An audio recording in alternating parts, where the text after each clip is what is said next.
Yo, guys, Inter transfer news. We're going to go through some of the latest rumors and reports coming out in the Italian media about our beloved Inter. So before we get into it, make sure you leave a thumbs up and subscribe to the channel.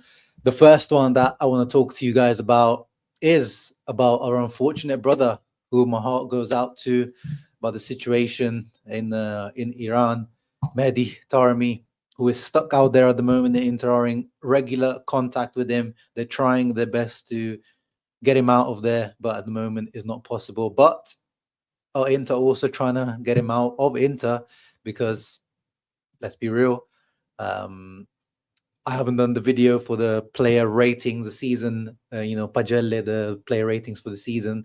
I think I'll wait now until the end of this Club World Cup because I'm counting it as part of this, current season. So let's give it the Club World Cup to end, then we can rate all the players. But I think regardless of that, because Taremi can't even partake in this, he is an almighty flop this season, unfortunately. I think, at 32 years of age, he's not super old. Um, but his impact coming from Portugal, from the Portuguese league, definitely has left us desiring for a lot more. He's got pretty high-ish salary for a backup. I think it's around the 3 million net mark, which for a lot of Serie A teams, if you wanted to loan him out in Serie A, is kind of prohibitive. So it seems like maybe Premier League could be an option for him. Nottingham Forest, just down the road from me. Nottingham is like a 30-40 minute drive for me. Nottingham Forest were an amazing year last year. They are in Europe, Nottingham Forest, next season. So they have the money and the appeal potentially for Taremi to make the move, who already can speak English. I don't think he picked up much Italian. And yeah, only 3 goals in 43 appearances. And I think only one of them was an open play in the Supercoppa against Milan. The other two were penalties, awful return. He works hard. I don't doubt his hard work, and of course he had his injury issues, which he only revealed towards the end of the season about how he was playing with painkillers, how he wasn't fit all season. Pretty much, I understand. I appreciate his work, but unfortunately, we need to be ruthless at Inter. So I think if a proper offer comes in, I think Inter would want it to be permanent, not a loan. There's also rumors of Besiktas in Turkey being interested. Think definitely Inter would be interested in offloading Mehdi Taremi. Despite his lackluster season, as it says here, so this report comes from Matteo Moretto via FC Inter News, so pretty good level of source. Despite his lackluster season in Serie A, the aging striker still has a host of admirers across the continent. Forest could be his next destination, with Nuno Espirito Santo side vying for several players from Italy's top flight. In addition to Taremi, they've contacted Juve for Tim Weah and Mbangula. Despite the Iranian desire to stay, he's closer to leaving Inter than receiving a second chance from Christian Kivu. And this news probably could also be linked to the Esposito brothers. So there was a report out today about, this report is on Sebastiano Esposito, who's rated 12 million euros by Inter. But there's also the reports that say Inter would like to keep Pio Esposito and Carboni, potentially. That was coming from a couple of Italian sources. But then also Gazzetta mentioned that they could be out for loan. So I think it's going to be quite fluid. Let's see. I think with Pio for sure, this Club World Cup could be a good little test because Kivu knows him very well. Kivu trained him, so he did Carboni. And for Carboni, the question is the 3-4-2-1. That is the only formation that Pio Esposito, Valentin Carboni could fit in into either 3-4-2-1 or a 3-4-1-2. Basically ACAM, because that's his position. He's not a winger. He's not a striker. He's not a mezzala unless he converts himself, which is obviously an option as well down the line. If Inter only play a 3-5-2, he has to convert himself into either a second striker, Dybala mode, or a mezzala in a, Lazar Samardzic, Nico Paz mode.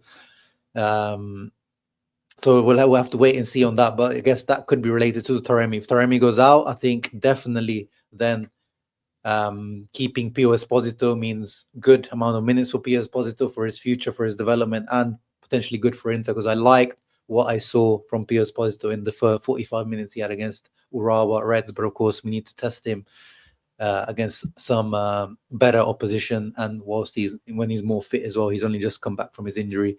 With Seba Esposito, I also wouldn't hate keeping him. As I said, at least he offers something a little bit different. He's a little bit more creative. His brother Pio is a out and out number 9, old school number 9. When it comes to Pio, when it comes to Seba, he's got a little bit more creativity about him. He's a lot more technical, can shoot from distance, can add something a little bit different. But as usual, when he comes back to Inter in these pre-season friendlies, it never looks particularly that impressive.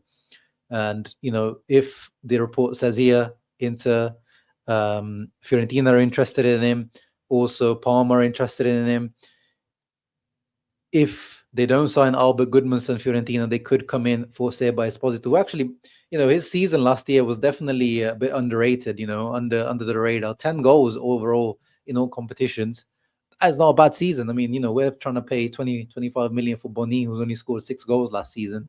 Again, it's about profiles. And you guys know, if you watched the Boni scout report, by the way, which came out last couple of days, make sure you check it out.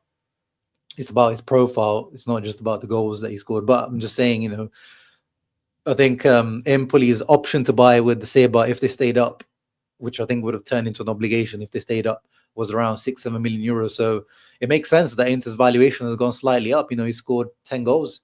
So, and I think he deserves definitely not a relegation battling team. I think he proved last season, Seba, that finally he's kind of sorted out the attitude issues. And, he can be a starter, he works hard, and can be a reliable player in Serie A. So, a team like Fiorentina or a Torino or another team that maybe plays with a 3-4-2-1 formation, which is, a lot of teams play with 3-5-2 formation. The guy in behind the main striker. I think Seba Esposito could do a job for many, many teams around Serie A. So, one to keep an eye out for. Let's see how that develops. Speaking of, the guy I mentioned here, Albert Goodman. So remember last season, last summer, it seemed like Inter, it couldn't be possible to play football without Albert Goodmanson. Apparently Inzaghi really, really wanted him. He was a specific request from Inzaghi, but then Genoa were wanting 25, 30 million euros. He had a bit of a flop season, realistically, for Fiorentina. Of course, he had his off-field issues, if you guys remember, in Iceland, which were quite heavy, strong allegations, which I think he's been cleared of, but I'm sure it's played a part in why he was a flop last season.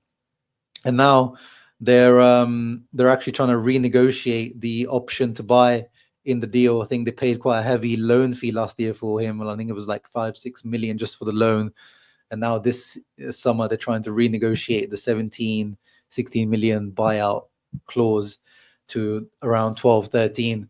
But it just shows, when you sign a player from Genoa, yes, in terms of profile, again, Goodmanson was probably someone that I really liked, that I would have liked at Inter. But the step up from a Genoa to just even a Fiorentina, we don't even talk about Inter, from a Genoa to a Fiorentina in Europe, multiple competitions, different formations, different managers, not being the main guy like it was at Genoa, it can hit you. So we'll see if we sign Boni, signing out from Parma. But that's why maybe sometimes Inter try to go for these more experienced players from the bigger teams. But then recently that hasn't worked out either. Taremi, Zielinski. So it's always Mercato's always a funny thing. You can never predict it, but you can try to do your best. Another youth player that I want to speak about, and there's been reports coming out about today, is Alexander Stankovic. Filip Stankovic yesterday was 100% confirmed. He has been signed by Venezia. His brother, the goalkeeper, but his younger brother here, Alexander Stankovic, who had a great loan stint in Switzerland last year, has been attracting interest from various teams. Stuttgart, Wolfsburg, and Club Brugge keen on the 10 million rated Inter midfielder, as the report here says from Sky Sport Italia Di Marzio. So again, pretty good source. Luzern, where he was on loan last year, had a purchase option on Alexander for only 1.5 million. However, Inter in turn had a buyback clause, which I think it's around 2.5 million, if I remember correctly. And here, the sporting director of Luzern confirmed after the impressive season, we exercised our option at the end of May. However, Inter have since exercised their buyback option. So he is an Inter player for the moment. So the future is up to Inter. And by the looks of it, Inter are looking to sell him. I would have liked to personally, I don't know what you guys think, I personally would have liked to loan him out in Serie A potentially, or again, to one of these Bundesliga teams or Belgian teams to a slightly higher level than Switzerland, see how he does. I think his value, if it's only 10 million euros, I think that value can easily increase. We're seeing a player from Club Brugge, Ardon Yashari, linked to Milan for 30 million euros. So, I think there's potential maybe down the line for him to become a potential Aslani replacement, or even who knows, a Hakan replacement.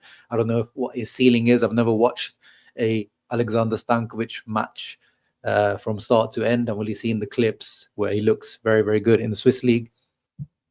I just hope we don't lose the control on this guy. Even if we do sell him for 10 million euros, again, I hope we insert a potential buyback clause in there to keep control of Stankovic. Unlike his brother, who we sold for 2 million euros, we only have the 50% sell-on clause for Filip Stankovic, the goalkeeper, which, maybe down the line, they sell him for a lot because he is a talented goalkeeper, but now we've lost real control of Filip Stankovic down the line. So I think Inter should be doing more of these types of buyback deals, especially as a big club. Speaking of incomings now, we know we're interested in Boni, but if you don't know, we are also heavily interested in Giovanni Leoni, which is already, in my opinion, a 1 year later mistake from Inter, because now he's been rated. Apparently, the Cruciati or the Crusaders, they've made it a 30 million asking price now. Whereas last season, if we Inter signed him instead of Thomas Palacios, I know it's easy to say now, in hindsight, signing Thomas Palacios from Argentina for 7.5 million was a mistake. But we're not paid for that. Us as fans, we're not paid to make these decisions. So yes, with the benefit of hindsight, it's easy to say now. But realistically, when you had a guy that's already young Italian from Sampdoria, 5 million euros, we know that we liked him. We were in for him, but Parma signed him, and now he's worth more than quadruple the amount. And Thomas Palacios is now from 7.5 million. I don't know if we get that back right now. It's definitely a poor decision by Inter. But regardless of that, it shouldn't stop Inter from wanting Leoni if they do rate him as one of the best Italian talents right now, which he is for sure. But he's only really had a good, 4 months really since Kivu especially came in at Parma. So very short sample size with the Leoni. There's even rumors that Inter would want to even buy him and keep him at Parma for another season, which wouldn't be too bad. But when you pay 25 million plus for a player, then yeah, you got to use him in your own team, really, especially the Inter's financial situation. Milan, our rivals, are of course also interested in him. Of course, Juve probably are interested in him. Abroad, Atletico, Bournemouth, Tottenham are lurking in the shadows. So Inter need to make a decision quickly, because once these Premier League teams come in, they don't waste time. They've got the money, and hopefully the Kivu connection also helps us in this. But Inter need to make sure that this guy doesn't go to one of our rivals in Serie A. That's for sure. That will be a big, big regret. This is potentially the new Bastoni, not in terms of characteristics, but just the future of the Italian national team. And then finally, Mkhitaryan. I mean, it's not really a Mercato news, but it also reminds people that he is here to stay one more season. And I think put your mind to rest if you think that Mkhitaryan won't be getting many minutes. We've seen it already in this Club World Cup. We've seen it in the past from Christian Kivu's quotes in the media. He likes Mkhitaryan a lot. He will play Mkhitaryan. I don't know if a lot, but he will play Mkhitaryan. Hopefully not as the always starter as he was pretty much under Inzaghi. hopefully, if Zielinski stays, he bucks up his ideas and also stays more fit, and hopefully Sucic can also help out in that sense. But he confirmed that he's not retiring this year. He's got the 1 more year contract with Inter. He's going to play that, and he wants to retire at Inter. He says,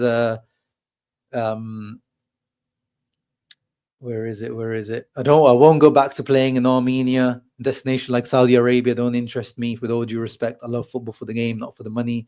I don't want to retire with the regret of having it done too soon. After Inter, I'm done. Moreover, I don't want to lower my level. I have 1 year left on my contract. If they don't kick me out, I'm staying. I know that some of you do want Inter to kick him out. When I wake up, I want to train and show what I'm worth. And then he also added, gone back to the unplayable Injo Kabili comment that people like to make fun of him after the Monaco game. If you guys remember, he said that siamo Injo Kabili to the reporter, which a lot of people said, it was arrogant and out of place. And, looking back on it now, maybe definitely didn't look good. But he said he doubled down on it, or tripled down on it, because I'm sure he commented on this in the past as well. He says, I say what I think without to please anyone, whether it's teammates, fans, whoever. When others speak, I listen. If I speak, and I don't do it often, it's good for the team. The important thing is not to hide, to be clear, direct. Only that way we can help each other. I didn't say we're always unplayable, that we were in some matches because of the attitude we showed on the pitch. Of course, I'd say it again because I mean it. And someone makes fun of me for it, I don't care. So fair play to him for doubling, tripling down on it. And he is right. I know that, it's definitely, looking back on it, it was maybe the timing was wrong because we were, what was it, January, February time, when we were getting into crunch time, and then we started to collapse. Well, not in the Champions League, but in the league. But he is right. At times we were unplayable. It's just that last season was so inconsistent. The times we were unplayable we can count on probably on one hand the matches where Inter were really looking unplayable. Aside of that, it was just a stumbling over the block for most of the season. So hopefully no more comments like that from Mickey. But yeah, that was it for me today. Inter transfer news. Let me know your thoughts on everything. Taremi, the Esposito brothers, the Leoni news, everything else that I discussed. Let me know your thoughts in the comments down below. Look forward to reading them and replying to you. As always, ciao ragazzi, Forza Inter. We'll react to the River Plate game in the World Cup after it's done. So make sure you keep a look on the channel. Ciao, Forza Inter.